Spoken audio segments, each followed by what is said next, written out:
You know, there are people within our industry who have invented or developed products that have made our work life much easier and much more productive. Now, one such person is Sam Johnson. He is the inventor of this little black machine here, the Johnson Ruffler. And when he invented this machine back in the 80s, there was a huge demand for it, simply because of those country curtains, the ones with all the ruffles on them. Well, we are still using this machine in our industry today. It is rare that we have the opportunity to go and take a peek inside the lives of these individuals who have developed these products. So that's why I thought that I would ask all of you to tag along with me as I go up the road and visit Mr. Johnson today. He is a very interesting 93-year-old gentleman, and I am sure that you are going to enjoy hearing his story with us. So if you're ready, come on, let's go.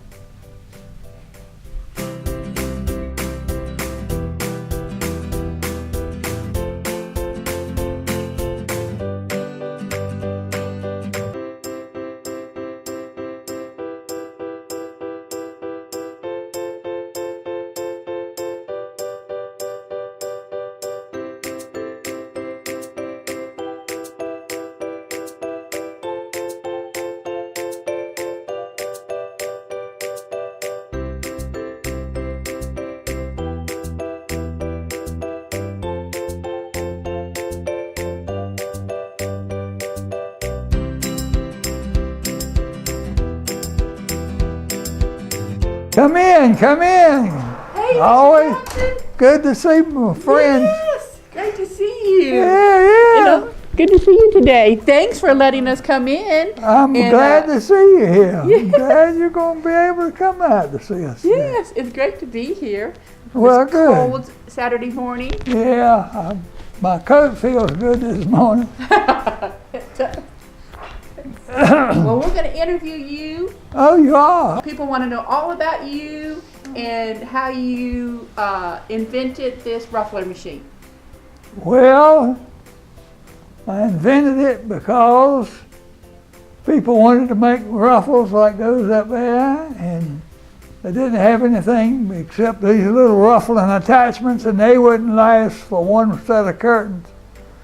And so I came up with the one with a permanent blade and a permanent arm to make it push the material under the ruffles at a breakneck speed. That's right. Well, we're going to have you sit down and I'm going to ask you a bunch of questions, okay? Okay, I'll sit over here. Well, Mr. Johnson, thank you so much for letting us come here today and talk to you and just get your background and find out what you're up to these days. Well, thank you for coming. I'll be glad to tell you what I'm up to. Okay. I'm up to doing just as little as I can and passing the work on to my daughter and my son. There you go. Well, it's great that you have started this business so that your children can carry on. Well, I didn't really start it. My daddy started selling sewing machines in 1910, Archie.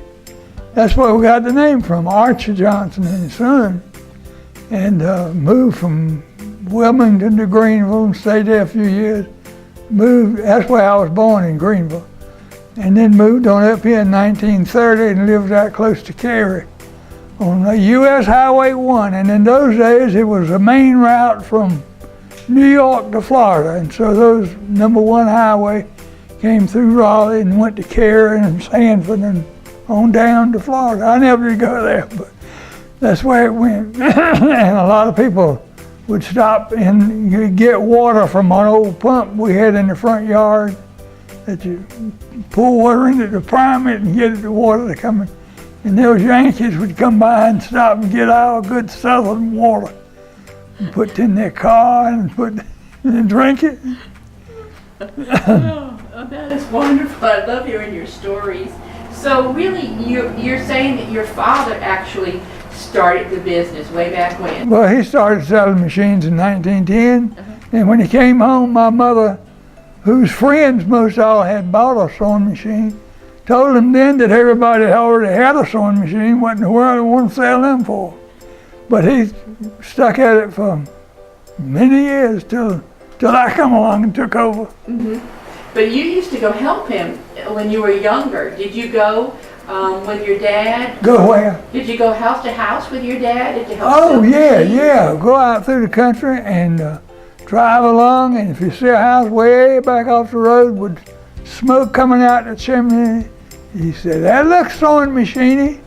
And sure enough, we'd go up there and fix their sewing machine and talk to them and see how they're doing and eat dinner with them and get in our car and come on home. But then, like you said, you helped him sell machines as well as fix machines, and you became quite the mechanic, if you will. I mean, you really jumped in there and started to learn how to repair the machines at a very young age. That's right. And about the third or fourth grade, I remember he was selling machines at Montgomery Ward in Raleigh. They were down there on Federal Street then. And he had a motor, electric motor. I had worked on little motors and made different little things and connected them up to his hot wire on his Model A Ford horn and made them run, and he knew that I had messed with little motors. So he came and gave me that one to play with. And first thing you know, he come in there and I was running that motor. Well, you were just quite the mechanic. It's almost like it was just inbred in you. It came so naturally for you to, work on the machines. Well, I worked on most everything. Yeah. Model T Ford, and I cut the drive shaft off of one time and made a short car. We'd see Austin, me and my brothers would see Austin go by, and we want us a short car. And so we took a Model T Ford and cut that drive shaft down to about a foot long. And the drive shaft is what runs from the motor back to the back axle to turn the wheel, make it go. And so then we moved those wheels up under the front seat, and cut the chassis off at the right back of. Did have enough room back of the seat for somebody to stand on there and run, because if we got too many on there, we kind of picked the front end up. And I come in, we live down yonder in the country, and I come in there, and my sister and another one of my brothers was standing on the back of that thing. He kind of picked up the front wheels, and when I turned it, they skidded across like that, and one hubcap hit the pillar under the house, brick pillar, and knocked the hubcap off. Oh. But I learned not to put people back there and I could turn around in the middle of the road without having to back up, just turn the wheel right short, and as short as it would turn around in the middle of the road. Now, Mr. Johnson, what, you worked with your dad, and then, after high school, you graduated, and then what did you do after high school? I went to Tennessee. Let's see, where did I go? You went to the service. Huh? You went into service. Yeah. Oh yeah, the day after I graduated from high school, I went to Fort Bragg and got inducted and came back home and stayed 7 days and went back and didn't come back for 22 months. Didn't even come home because I transferred over into the Army Air Corps as an aviation cadet. And I was in there a while. Went to college training detachment at Oklahoma City University. It was in the fairgrounds at Oklahoma. And they gave us math and different things you had to know to be a bombardier navigator. So that's what they put me in as a bombardier. Hey, I got my ring on right there. There it is right there. There's my ring. I had that, the set was wine colored. Oh, wow. And I took and it came out and got lost, and so I just had it laying in there in my jewelry box, and some of my kids took it out, carried it to the jeweler to to get it a set put in it, and they send it off, and it come back with no charge. So, you remember that? I remember that. They didn't charge him. Uh-huh. That's pretty nice Oh, of he's them, a wasn't it? good old veteran. Oh. Yes, and happy Veterans Day too. That's right. It is sometimes a little.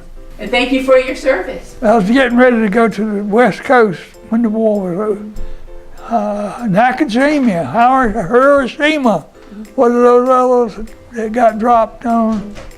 And then after they dropped those bombs, they put a thing on the bulletin board. Anybody that wants to be out by the 15th of November or October, whatever the month was coming up, to sign up. So I signed up, and they sent me to Seymour Johnson to separate. So when did you come back here to Raleigh?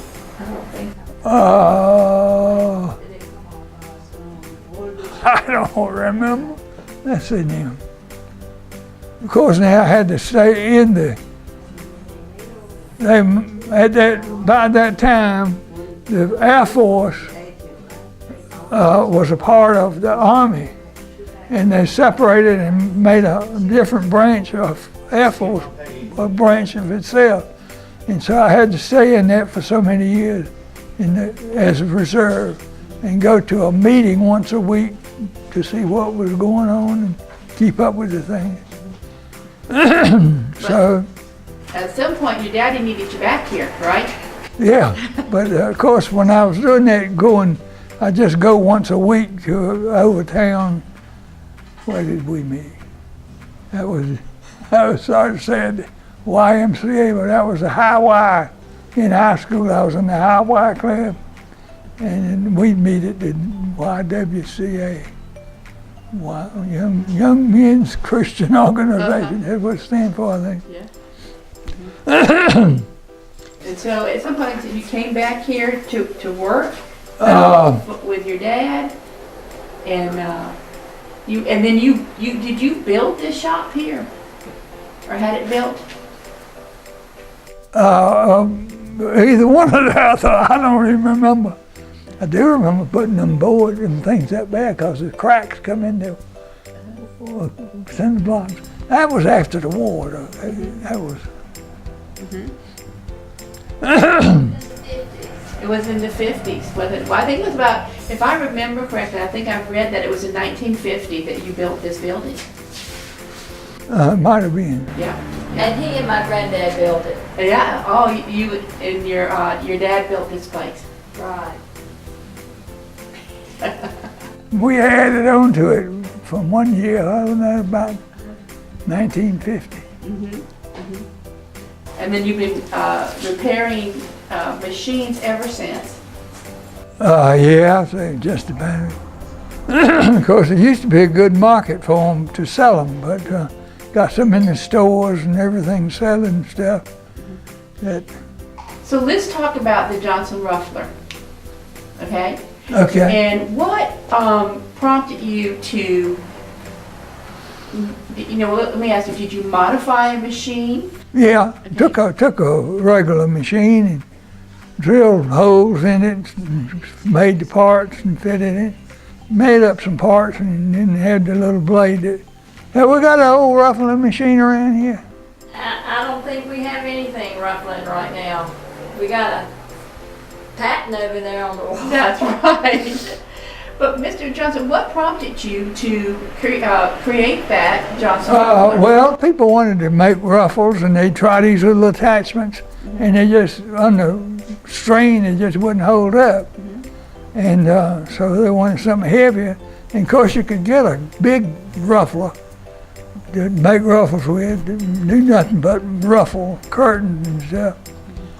And so I took the machine and built a regular little old machine, kind of like that right there, only it was black, and built my stuff in it and made it so it would push in there and push those ruffles in. And I got a lot of letters from people, I don't know where they are now, but telling me how much they love their Johnson Ruffling machine. And they do. I happen to have one. Do you really? I do. And I have put that machine to good use over the years. And I know they're in great demand. Yeah. My son is still making some now himself, you know. And he likes to make them. I said, why don't you go ahead and make Taiwan, you know. So we had a lot of them made. No, he wants to do it himself. I'm letting him do it himself. And you made that machine back in the, I think, 1986? See, I don't think this one will work. I did, but. I reckon it's on that patent over there. Yeah, and we'll look at that. And I believe it was around in 86 that you made that. And that machine is being, like I said, there's many people within our industry who have one of those machines and have put it to great use. And did you ever think that when you made that machine that, 30 years later that people would still be using it? No, I didn't think much about that. I just thought, how many can I make now? And I had them made overseas, in Taiwan. And I went over there to watch them. They had a big old thing that held the machine right before they put the ruffle in it, just running the machine part, getting it. Have 6 or 8 of them going around and spinning the wheels. I was inducted into the Sewing Machine Dealers Hall of Fame. Did you know that? I did not know that. Well, I didn't either. I didn't know there was one until I was inducted into it. That says that on some right out. Where was that at? It's up here. Oh, that's pretty cool. Thank you. I didn't know I was inducted. I didn't know there was one until they inducted me into it. So you got the patent on the Johnson Ruffler. That's right. That's the only patent I got is this one. And that was a question that somebody had too, is that have you ever invented anything else? Not patented it. I made a lot of shortcuts and made, things that to do a job with. Now, did you make all the machines here? Did I do what now? Did you make all the machines here? No, I had them made in Taiwan. I went over there and watched them make them, and after I got them all straightened out, I come back home. Now, Mr. Johnson, you still come to work pretty much daily? Yeah, pretty much daily, and sometimes more if somebody wants something on Sunday, going to be up here from down east or something. I'll meet them out here and let them out. Now, have you ever made a machine that you couldn't fix? Probably have, but I don't remember. I've met a lot of them that weren't worth fixing, and so I just didn't want to get into them. Now, is there a favorite machine that you like to work on? Sewing machine. That's I mean, do you prefer the well circular now, or the hammer? good old basic machine that does the job and don't have all these fancy things on it is kind of like to work on instead of trying to work all day on something to do nothing practically. Now, do you feel like there's a machine that you have not ever worked on? Is there what now? Is there a machine that you feel like you've never worked on? Yeah, there are a lot of them that I've never worked on, I've worked on a lot of, haven't gotten the thing back there right now, but sometimes back there at the back door, we have a big industrial machine or something that we work on, because that's what I was looking for, to see if we had anything in here right. New embroidery machines with 7 or 8 heads. Of course, not saying he couldn't, but we haven't ever worked. I don't think you've ever worked on anything. But he's worked on like button machines and shoe machines and double needle machines in the past. Not that we do that now. We've got away. Industrial machine, big heads, like these big ones there, and have a walking foot to pull the lever through, and like that big one over yonder in the corner. For sale, that's an industrial type machine, sewing leather and upholstery and stuff. Mr. Johnson, do you still produce the Johnson Ruffler? Yeah, to a little extent. My son is taking over that, and he don't want to have them made overseas. I don't know why, but he wants to do them down here himself. He's got a place down there. The last batch we had made, they moved the factory to China, and they weren't as precision made, and my brother doesn't like having to get them out of a box and work on them. Mm-hmm. So he likes to be able to tune them up and send them out, where he was spending a whole day on each one. Screws loose. Quality control was not the same from China as it was from Taiwan. So now he makes the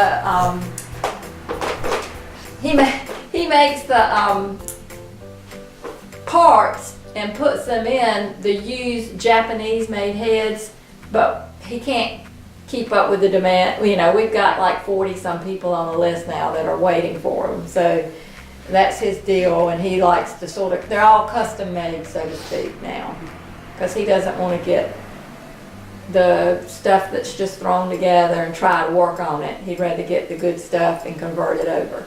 Okay. So, Yeah. But can you believe that they're still in high demand? Can I what now? You believe that they're still in high demand? No, I didn't know there was that many on the waiting list. There are. Now, a lot of folks want to know, are you out there on social media? Do you know what I mean by that? Are you out there on what's called Facebook or Instagram or the internet?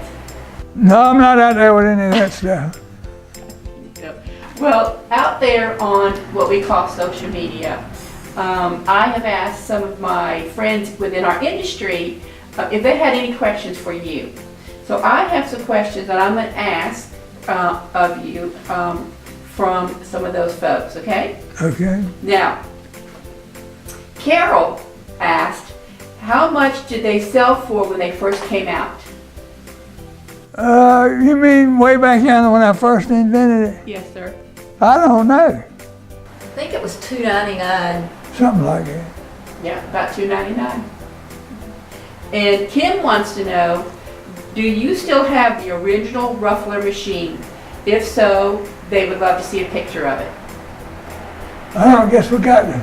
The original one was actually a regular Japanese head that he converted over, and it worked so well, he got a patent.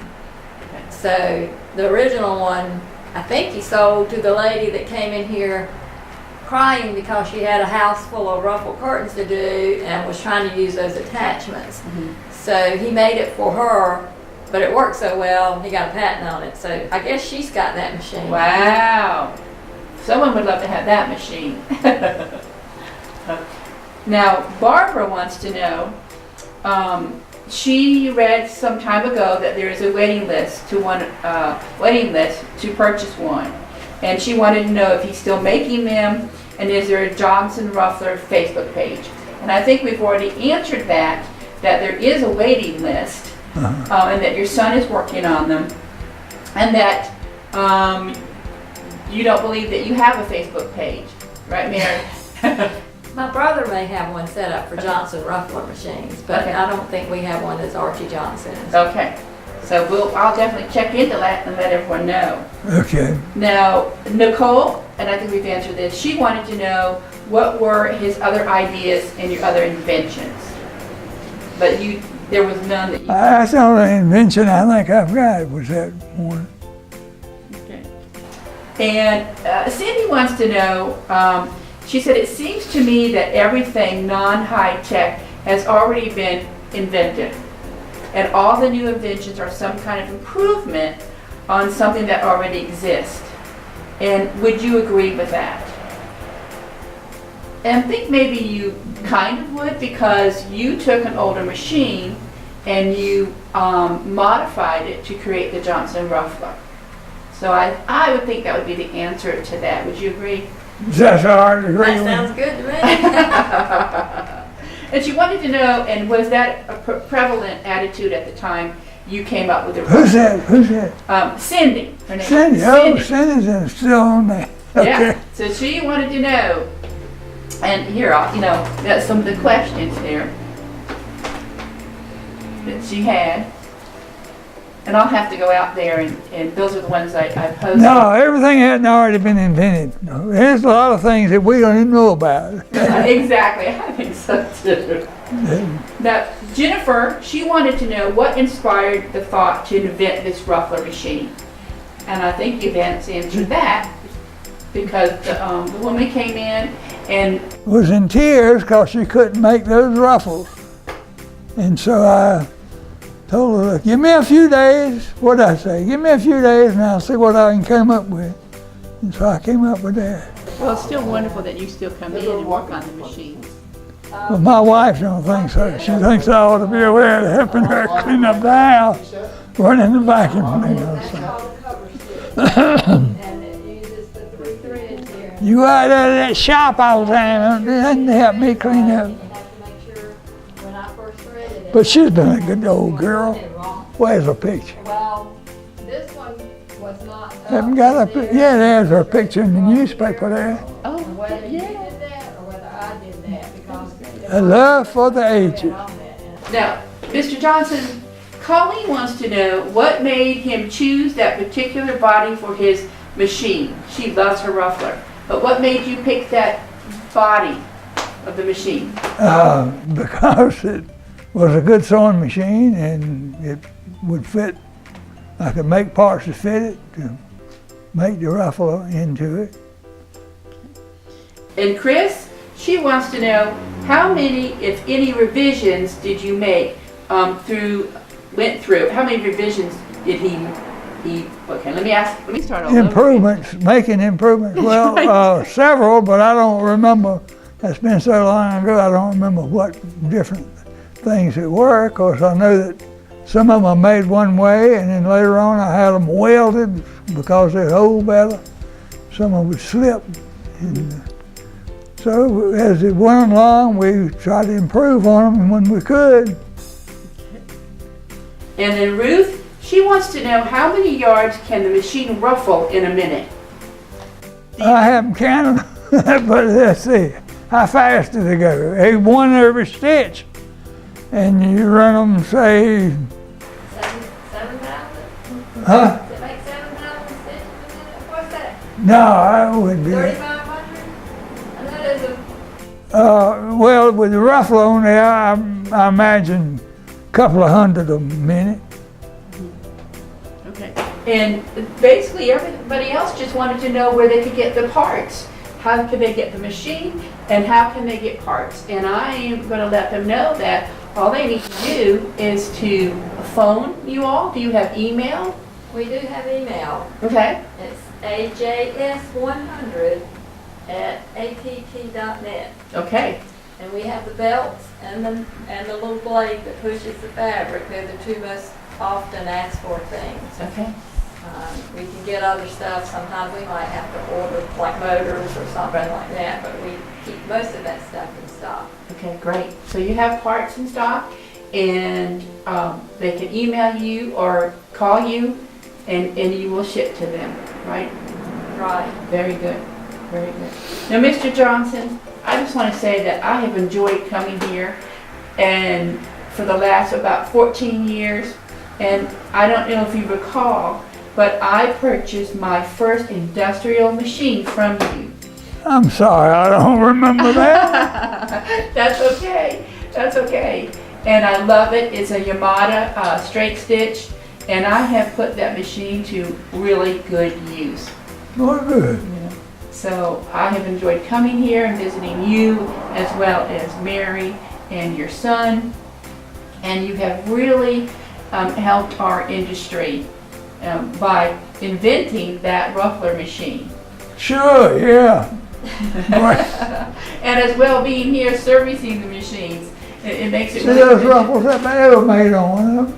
Yes, we're definitely going to have to get a photo of that. They need to be washed. Don't Hey, get too close. that's right. Do you have any questions for me as we wrap this interview up? Am I supposed to know your name? You told me when you first come in, I reckon, but I don't. My name is Sandra Van Sickle. Sandra Van Sickle. Van Sickle. Something like a motorcycle. Van Sickle. That's right. And your first name is Sandra. Sandra. Sandra, like Sandra Gailey. Sandra Van Sickle. Okay, now I got it. Okay, well, thank you for taking time out of your Saturday and letting us come in and do this interview. Well, we're glad to have you. Okay. Made our day. You made our day. The young man over there did real good. Haven't heard him say much, though. Well, you've made our day. Thank you. Okay, well, thank you for coming. And appreciate you having an interest in us. No, absolutely.